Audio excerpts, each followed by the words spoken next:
काटले मना गाव गाव मना माले गाव गिरणा याच गिरणा काठावर खंडोबांची सासूरवाडी देखील आहे. हो, ते म्हणजे खंडोबांच्या द्वितीय पत्नी असलेल्या बानाईंचे माहेर मालेगाव तालुक्यातील चंदनपुरी हे गाव. चंदनपुरी विषयी अशी आख्यायिका सांगितली जाते. खंडोबाने वृद्ध धनगराचे रूप घेऊन बानाईच्या घरी मेंढपाळ म्हणून धनगर वाड्यावर 12 वर्षे चाकरी केली. एके दिवशी याच मेंढपाळाने बानाईकडील 9 लाख मेंढ्या नदीवरील खडकावर आपटून मारल्या. हे पाहताच बानाई तडाक आईवडिलांकडे गेली.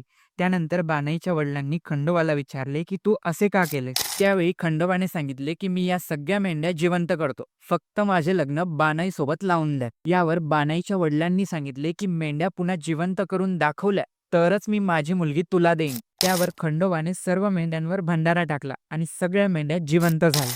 आणि त्यानंतर स्वतः नारद मुनींनी मंगलाष्टके म्हटली, घोंगड्यांचे अंतरपाठ धरण्यात आले आणि अशा प्रकारे देवाचे लगीन बानुबाईंशी लावले गेले. चंदनपुरीला प्रति जेजुरी म्हणून देखील संबोधले जाते. येथील खंडेराव मंदिर खूप पुरातन आहे असे सांगितले जाते.